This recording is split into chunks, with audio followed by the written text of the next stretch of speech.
Hi guys, good morning and welcome back to my channel.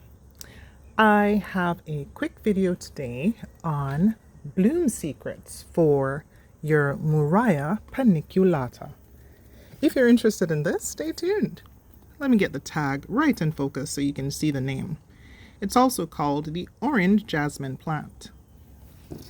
And in case you're wondering, yes, the flowers are indeed scented like an orange blossom with a tinge of jasmine. Extremely fragrant. It is right now, I'm right next to it, and for you fragrance lovers out there, if this is something you're, excuse me, we have a visitor. Hi, sir. Anyway, if this is something you're interested in, fragrance that is, this one would be one you should try out. Now, I'm doing this video to share my failure and then my consequent success. When I got this plant, I think I got it from Logies. It was 1995 when I got it. See, from Logies. It came in a little like 4-inch pot, and it was about this much plant in the pot. It was nicely bushed out, but it was small, about 7 inches. And I thought to myself, this is going to be a really big bush. So I should give it a really nice big pot. And that's going to help it grow really fast.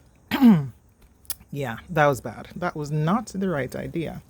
And I had it in the little pot for a while, as in maybe the first 2 months to get it acclimated. And the first 2 months I had it in the little pot, it actually bloomed, where I really fell in love with the fragrance of the flowers. It was absolutely fantastic, fresh and of course citrusy, but that sweet floral undertone of jasmine, it's such a romantic scent. This smells like a perfume from this perfumer company called Joe Malone. I'm pretty sure they have something that smells exactly like this. Anyway, I see an aphid. The first 2 months, the thing actually bloomed right there when it was that tiny. And I got excited and I'm like, yes, I'm going to put it in a large pot. Needless to say, once it got in the large pot, it grew, but then it did not bloom. And I kept watching it. Right now you can see the new growths everywhere and the bunches of flowers all over. I kept it. And I said, you know what, let me get a bigger pot. And I surely did. And it grew leaves and it grew more leaves and more leaves. And I did not have flowers for over maybe a year and a half. And then by that second summer, it actually started to decline in the large pot. The leaves all yellowed and fell off. And I thought, yes, this plant is now dead. So what is the secret to the blooming and the growth? Because obviously you see this is nicely fleshed out right now.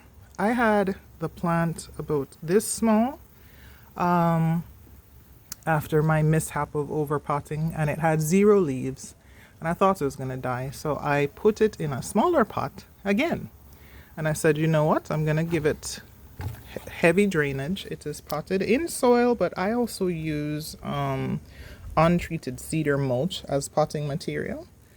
Its trunk has gotten very large and it has now fleshed out in its much smaller 6-inch pot. And I do not intend to uppot it anytime soon. In addition, the very full sun that I had it in a complete southern exposure in full sun. It was not good for it. It actually burnt the tip of the leaves and everything. You can still see some evidence of that. It didn't look nice for a long time. But then, feeding it with the bloom booster, which is when your NPK ratio has the P, the potassium portion, higher than the N, nitrogen, also did the trick. It started to bloom.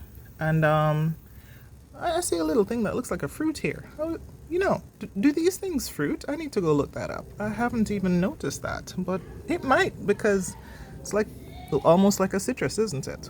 Though it's not. More ornamental.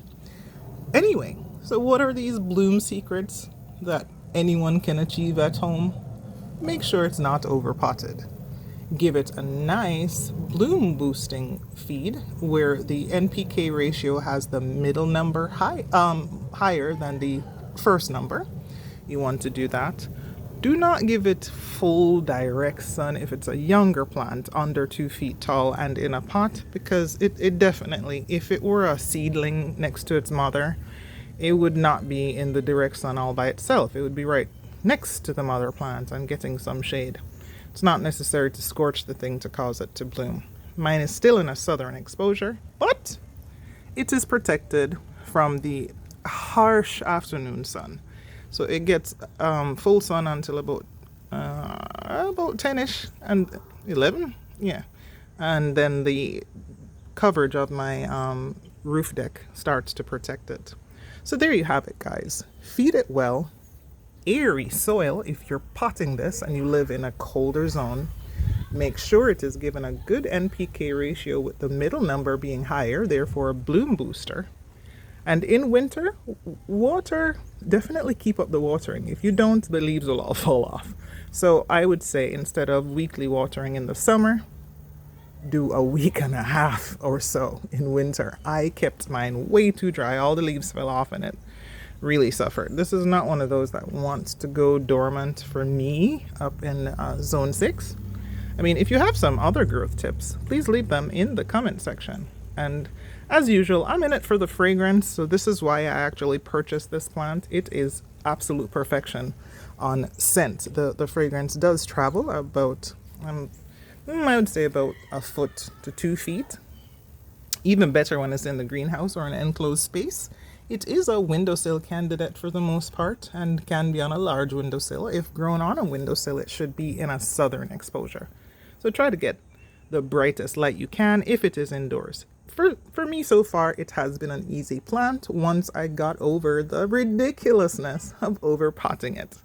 Anyway, guys, if this was helpful to you and you enjoy content like this focused on fragrance and flowers, consider subscribing or sharing the video to someone else who might be interested in fragrance on a windowsill in colder zones. Thanks for watching. Please take care. Bye.